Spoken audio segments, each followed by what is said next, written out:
Assalamualaikum warahmatullahi wabarakatuh. Perkenalkan, nama saya Kostiawan Sukamto, dosen tetap di jurusan Kimia, Fakultas Matematika dan Ilmu Pengetahuan Alam, Universitas Negeri Gorontalo.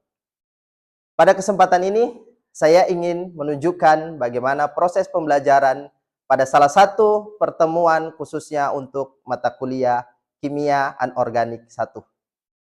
Mata kuliah ini merupakan mata kuliah wajib bagi seluruh mahasiswa program studi kimia dengan beban 3 SKS yang dilaksanakan selama 16 kali pertemuan.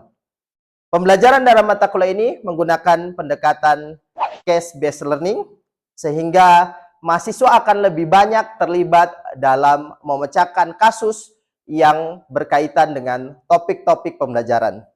Selain itu, untuk memperdalam konsep, kami juga menggabungkan model pembelajaran berbasis empiri dan problem-based learning, terutama ketika kami menjelaskan konsep-konsep abstrak secara konseptual. Adapun beberapa perangkat pembelajaran yang digunakan pada mata kuliah ini antara lain adalah rencana pembelajaran semester atau RPS, modul pembelajaran, dan buku referensi.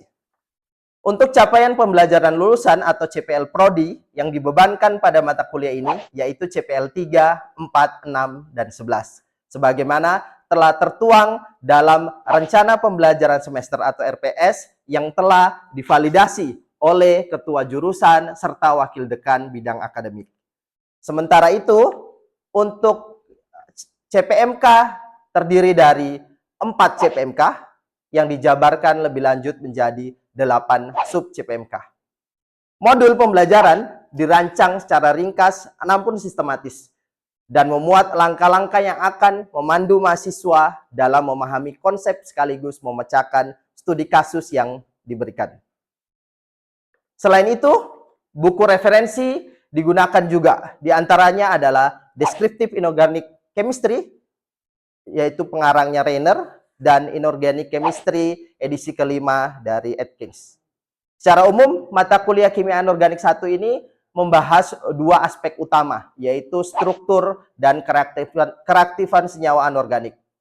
Materi pembelajaran dari mata kuliah ini mencakup struktur elektronik, sifat tabel periodik unsur, ikatan kovalen, ikatan logam, ikatan ion, termodinamika anorganik, sistem pelarut, dan perilaku asam basa. Kemudian yang terakhir adalah reaksi oksidasi reduksi.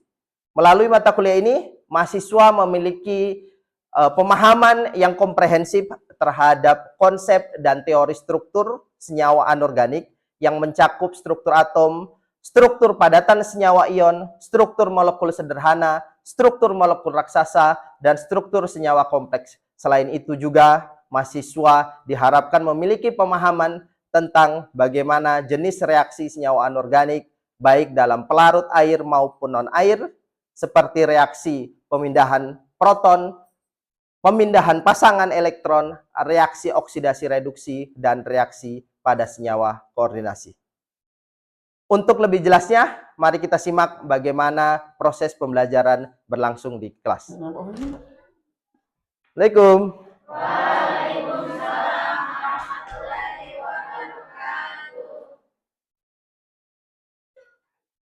Assalamualaikum warahmatullahi wabarakatuh. Waalaikumsalam warahmatullahi wabarakatuh. Selamat pagi, salam sejahtera untuk kita semua. Bagaimana kabar hari ini? Alhamdulillah. Baik, hari ini kita akan lanjutkan materi untuk mata kuliah Kimia Anorganik 1, ya.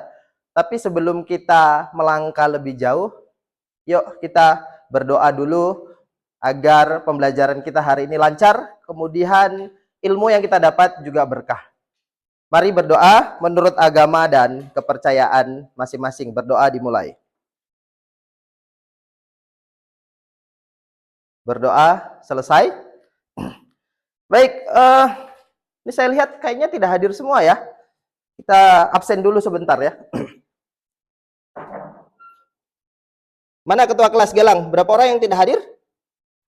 2 orang, siapa? Galang? Ya. Oke. Baik, terima kasih Galang.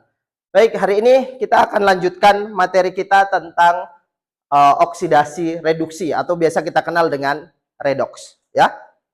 Teman-teman sudah dapat mata kuliah ini di topik ini di kimia dasar ya. Tapi kita akan tinjau dari aspek kimia anorganiknya, gitu ya.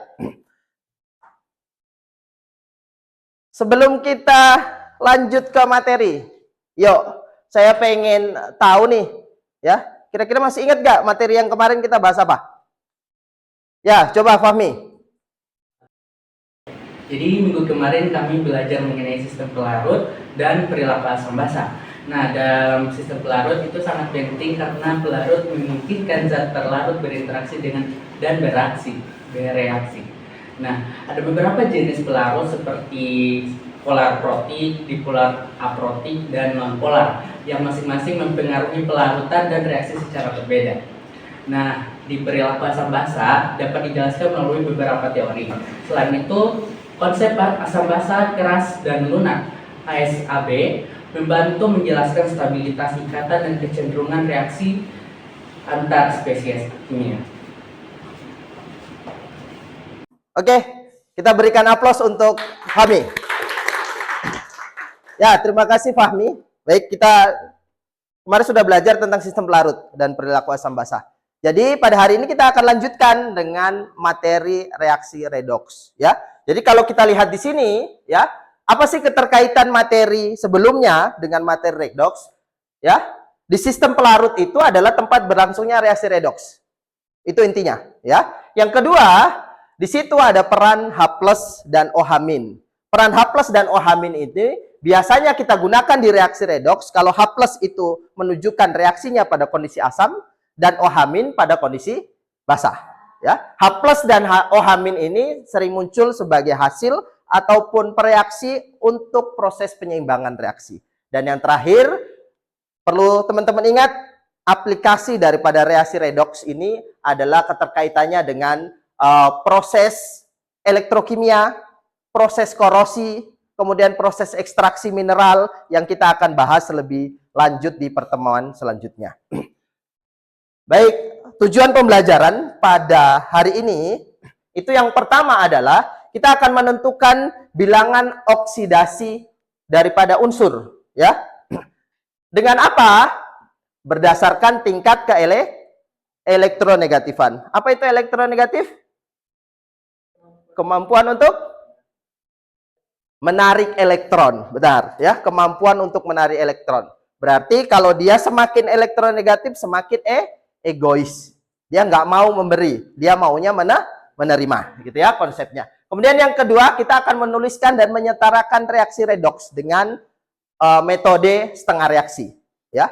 Kemudian yang ketiga, kita akan menafsirkan dan menghitung potensial elektroda, dan yang terakhir kita akan menggunakan dan menerapkan pada diagram Latimer, Frost, dan Forbex, ya. Baik, kita akan lihat di sini saya sajikan tingkat elektronegativitas daripada skala Pauling, ya. Kita tahu bersama di mata kuliah kimia dasar, ya, di konsep sistem periodik itu dijelaskan bahwa elektronegativitas dari kiri ke kanan semakin besar atau semakin kecil? Semakin besar. Artinya semakin ke kanan unsurnya semakin egois. Bener ya? Dari atas ke bawah semakin besar atau semakin kecil? Semakin kecil, berarti semakin elektropositif, gitu ya. Jadi, kita akan gunakan skala Pauling ini untuk menyelesaikan atau menentukan bilangan oksidasi, gitu ya. Baik, saya akan berikan contoh di sini, ya.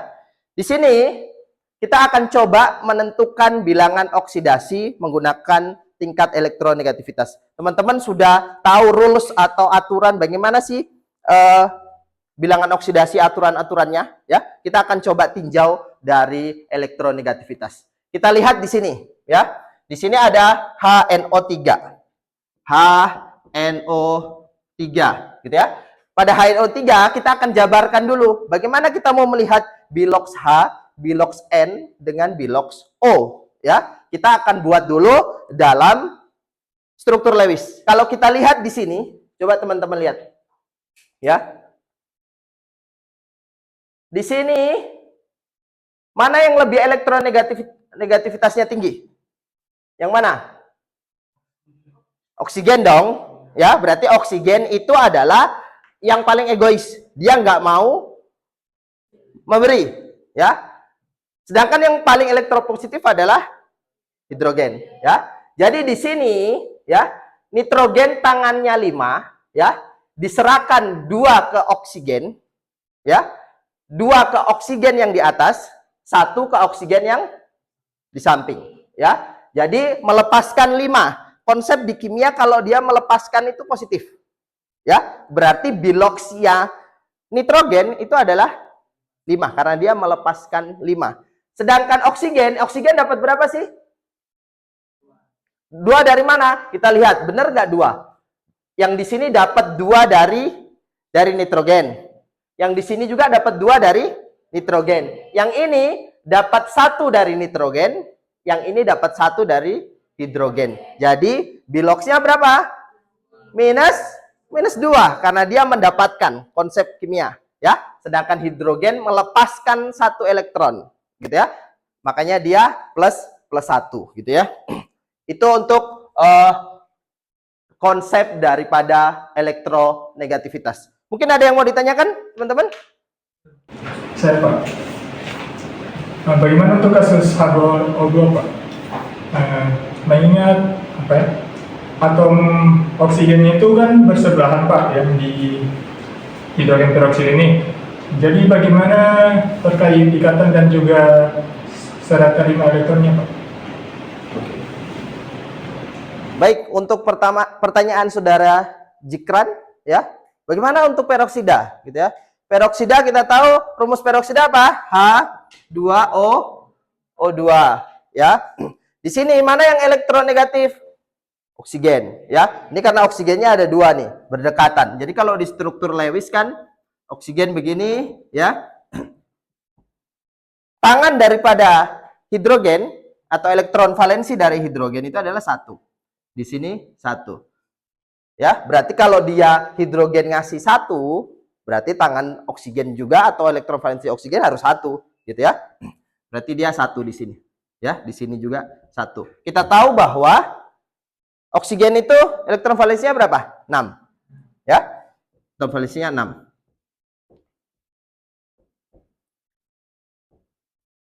Di sini karena hidrogen lebih elektropositif, dia otomatis melepaskan elektron. Ya. Berarti kan 1 elektron ya. Di sini juga melepaskan 1 elektron, gitu ya. Jadi bilox daripada hidrogen berapa?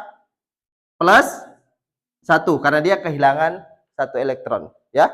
Sedangkan untuk oksigen dapat berapa? Dapat berapa? -1 dari mana? Dari si hidrogen. Ketika dia berpindah dia mendapatkan 1, -1. Di sini juga -1. Akan tetapi ini dilihat, baru ini dengan ini gimana? Ya kan? Oksigen sama-sama dengan oksigen. Karena tingkat elektronegativitasnya sama, ya, tidak ada posisi yang sebagai donor ataupun sebagai aseptor, gitu ya. Dan ini mendukung kalau teman-teman belajar tentang aturan Bilox kan, oksigen itu bisa -2, bisa 0, bisa -1 ya. Dalam kondisi tertentu, contoh peroksida, gitu ya. Kan dia umumnya untuk oksigen itu kan biloxnya -2 ya. Bilox umum, gitu ya. Tapi kalau kondisi peroksida, dia -1. Dilihat dari mana -1? Dengan cara seperti di struktur Lewis, kemudian kita bandingkan tingkat elektronegativitasnya. Baik, selanjutnya kita akan bahas tentang bagaimana perbedaan bilox dan muatan formal. Ya, ini sering keliru. Biasanya di buku-buku SMA itu katanya sama, bilox itu sama dengan muatan formal. Padahal bilox dengan muatan formal itu berbeda, ya. Kita lihat di sini, ya. Bilox itu kita bisa tentukan daripada jumlah elektron valensi atom, ya, dikurangi dengan jumlah elektron yang dimiliki. Contoh ini, ya. Dia punya 6. Kemudian ditambah 1, ya. Makanya konsepnya jadinya jumlah elektron yang dapat dimiliki atom ketika berikatan dengan atom lain, gitu ya. Kemudian untuk muatan formal itu berbeda. Rumusnya adalah elektron valensi dikurangi dengan jumlah elektron bebas dikurangi dengan setengah dari jumlah elektron ikatan. Sekarang kita akan masuk kepada persamaan redoks setengah reaksi, ya. Di persamaan redoks setengah reaksi ini, ya, kita akan coba bagaimana sih menyetarakan reaksi redoksnya. Ya, kita coba tuliskan MnO4- ditambah Fe2+ menghasilkan Mn2+ ditambah Fe3+, ya. Di sini kita coba hitung Mn di sini berapa biloksnya. Kita coba hitung. Biloks oksigen kita tahu -2, berarti ini -8. Berapa tambah -8 hasilnya -1 berarti +7. Jadi biloks Mn di sini +7. Biloks Fe sama dengan muatan 2+, ya, +2 gitu ya. Kemudian +2 juga di sini +3. Jadi kita tahu mana arah reduksi, mana arah oksidasi. Mana yang reduksi? Mn ya. Ini reduksi. Ini oksidasi. Oke. Di sini ketika sudah dipisahkan kita coba tuliskan ya. Yang arah reduksi. Ya. MnO4- menjadi Mn2+. Ya, oksidasi Fe2+ menjadi Fe3+. Tahapan yang kedua ketika kita sudah dipisahkan, ya. Kita lihat dulu. Tadi yang menjadi masalah kan kalau O tetap ya. Kan dia -2. Yang terjadi perubahan tadi Mn ya. Yang terjadi reduksi. Kita lihat dulu atom Mn sama nggak ruas kiri dengan ruas kanan? Sama. Ya. Fe juga sama. Berarti selesai. Ya. Oke. Tahapan yang kedua, teman-teman harus, karena dia kondisi asam, konsepnya gini. Kalau asam, ruas yang kekurangan O itu ditambah H2O. Sedangkan ruas kebalikannya ditambah H+ gitu ya. Umumnya 2 kali lipat daripada jumlah H2O umumnya ya, tapi tidak selamanya seperti itu. Jadi kalau kita lihat di sini nggak ada oksigen, ya. Ini kan yang ada oksigen. Berarti kalau kondisi asam ruas yang kekurangan O ditambah H2O. Di sini oksigennya berapa? 4. Berarti di sini tambah 4H2O. Di sini karena di sini nggak ada hidrogen, di sini kan hidrogennya 8, ya. Makanya bisa pakai aturan umum bahwa 2 kali lipat dari jumlah H2O, ya. Berarti ditambah 8H+. Ya. 8H+. Oke. Kita sudah dapatkan nih, ya. Tahapan selanjutnya adalah kita setarakan muatannya. Kita coba lihat muatan. Di sini muatannya berapa? 8 plus 8 ditambah -1 berapa? Plus 7. Di sini plus 2. Mana yang mau ditambahkan reaksinya nanti? Sebelah mana? Sebelah sini. Tambah berapa elektron? Tambah. Benar di sini. Benar nggak? Di sini berapa tadi? Plus 7, ya. Salah dong, bukan di sini, tapi di sini, ya. Supaya dia kurang kan, jadinya plus 2, sama-sama plus 2. Oke, yang di sini tambah elektron min karena 1. Oke. Di sini jumlah elektronnya sudah sama. Tahapan selanjutnya kita akan hilangkan elektronnya. Ya. Di sini jumlah elektronnya berapa? 1. Di sini 5. Kita akan kali dengan perkalian terbalik gitu ya, atau KPK. Jadi di sini dikali 1, di sini kali 5. Coba kita jumlahkan gitu ya. Jadinya MnO4- ditambah 8H plus tambah 5 elektron menghasilkan Mn2 plus tambah 4H2O. Ya. Selanjutnya Fe2 plus, 5Fe ya, menjadi 5Fe3 plus tambah 5 elektron. Ya. Elektronnya di sini habis. Ya, elektronnya habis. Jadi kalau kita lihat jadinya berapa? MnO4 min ditambah 5Fe2 plus tambah 8H plus menghasilkan Mn2 plus tambah 4H2O. 5H2O, sorry. Ya. 4H2O ya. 5Fe-nya ketinggalan, sorry. 5Fe3 plus tambah 4H2O. Oke. Kalau mau lihat hasil reaksi redoks itu benar atau tidak, syaratnya ada 2. Yang pertama, atom-atom yang terlibat di reaksi, baik ruas kiri dan ruas kanan, jumlahnya harus sama. Syarat kedua, jumlah muatan ruas kiri dan jumlah muatan ruas kanan harus sama. Selanjutnya, kita akan coba bagi ke kelompok ya, 3 kelompok. Kita akan coba selesaikan studi kasus ya. Nanti teman-teman akan berebut dengan teman-teman yang lain di kelompoknya, kemudian kita akan bahas sama-sama. Oke, kita bagi dulu 3 kelompok. Sekarang silakan teman-teman di kelompok masing-masing selesaikan 2 studi kasus yang diberikan di slide ya, dibahas bersama di kelompoknya, kemudian nanti kita akan presentasikan bareng-bareng ya. Bisa antara reduksi dan reduksi. Terus dari kita kan mau dilihat antara unsur-unsur ini sama atau tidak dari itu nomor atomnya. Oke, karena di sini tuh Cl-nya itu 2, kalau di sini itu Cl cuma 1, jadi sini tidak sampai 2. Di sini itu ada 3, ada 6, di sini 3 kali 2 jadi 6. Jadi ini 6, jadi ditambahkan dengan 6 di sebelah yang kelebihan oksigen. Di sini kan dia tidak ada oksigen, jadi kita tambah dengan vitamin. Oke, waktu selesai ya. Udah selesai? Udah, oke. Sekarang saya akan minta 2 kelompok aja maju dulu. Nanti saya tunjuk.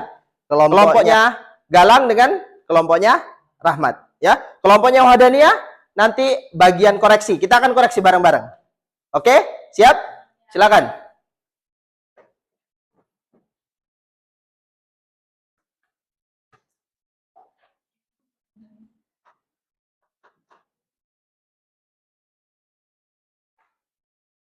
Oke, kita berikan aplaus untuk kelompok 1 dan kelompok 2. Sekarang kita akan koreksi bareng-bareng. Ya. Kita koreksi yang dikerjakan oleh kelompok 2 dulu. Ya. Yuk. Gimana? Dari hasil kerja kelompok 2, ada yang beda nggak? Yang beda? Siapa?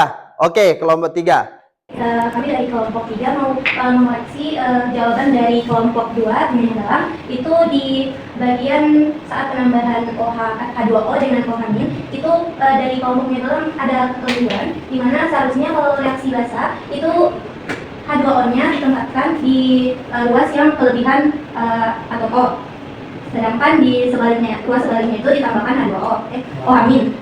Sedangkan dari lampunya itu penempatan H2O-nya di tempat yang kekurangan atom oksigen, dan OH-nya di ruas selanjutnya. Nah, dari hasilnya juga dari kelompoknya dalam itu tidak sesuai dengan syarat yang ada, syarat dari reaksi reduksi itu sendiri, di mana jumlah unsur atau jumlah atom setiap unsurnya itu berbeda di ruas kanan dan ruas kiri, dan juga jumlah muatannya itu tidak sesuai dengan syarat. Oke, berikan aplaus untuk kelompok 3. Ya, benar yang disampaikan oleh kelompok 3. Jadi kelompoknya Galang, kelompok 2 ada kekeliruan sedikit. Tapi kekeliruan sedikit karena tidak teliti, hasilnya salah semua, gitu ya. Kenapa? Soalnya dia ini dilakukan pada kondisi basah. Kondisi basah konsepnya harusnya yang H2O-nya itu diletakkan di samping sini. ya. Sedangkan kebalikannya OH- di ruas sebelahnya. Gitu ya. Jadi nanti ketika teman-teman hitung lagi, itu pasti hasilnya berbeda. Dan syarat yang disampaikan oleh Wahdania tadi harus ada dua. Syaratnya apa? Jumlah atom ruas kiri dengan ruas kanan harus sama. Yang kedua, elektronnya juga harus sama. Oke. Tidak terasa sudah sampai di penghujung pertemuan hari ini, ya. Sebelum kita tutup pertemuan hari ini, ya, saya mau adakan dulu teman-teman evaluasi, gitu ya. Silakan dibuka handphonenya, diarahkan ke slide, kita akan evaluasi sedikit untuk pembelajaran hari ini.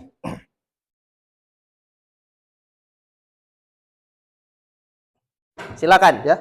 Oke, kita mulai ya.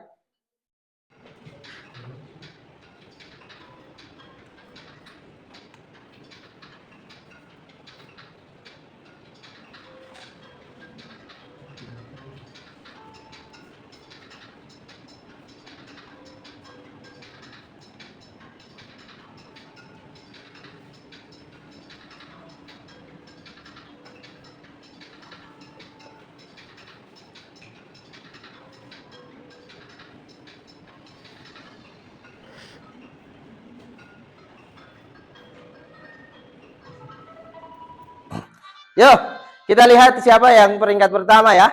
Siapa? Najwa, mana Najwa? Wah, 100% benar semua. Berarti Najwa paham benar dengan kegiatan kita hari ini, gitu ya. Kedua tadi siapa? Zikran. Ketiga? Anci. Oke, makasih ya. Jadi kurang lebih 80% ketercapaian dari konsep materi yang kita ajarkan hari ini. Kita belajar sama-sama ya. Insya Allah teman-teman yang masih belum paham, silakan belajar lagi, belajar dengan teman sebaya, ya. Saya ingin sampaikan ke teman-teman kenapa redox ini penting. Nanti teman-teman ketika semester selanjutnya ataupun nanti ketika sudah lulus kemudian contoh di bidang pertambangan, teman-teman bisa nanti ekstraksi. Oh ini saya mau ekstraksi emas nih, kira-kira harus pakai larutan apa? pH-nya asam atau basa dan sebagainya, ya. Teman-teman harus paham semua paling banyak reaksi anorganik itu terjadi pada reaksi redox, ya. Untuk penutup pada hari ini, ya, silakan teman-teman selesaikan tugas mandiri ini sebelum nanti kita masuk ke pertemuan selanjutnya, ya. Tugas mandiri ini silakan Anda kerjakan di LMS UNG, silakan teman-teman akses, ya. Kemudian teman-teman kerjakan. Di sini kita akan coba bahas sebelum kita masuk ke pertemuan selanjutnya bagaimana potensial elektroda mencerminkan fungsi termodinamika, ya, dan seterusnya. Nanti teman-teman lihat dan di situ nanti kita akan coba pertemuan selanjutnya untuk membuat diagram Forbex, Latimer dan Frost, ya. Mungkin sampai di sini pertemuan kita. Terima kasih atas kerjasamanya, semangatnya hari ini. Insya Allah semua sehat-sehat dan kita bisa ketemu lagi minggu berikutnya. Terima kasih. Wabillahi taufik walhidayah. Assalamualaikum warahmatullahi wabarakatuh.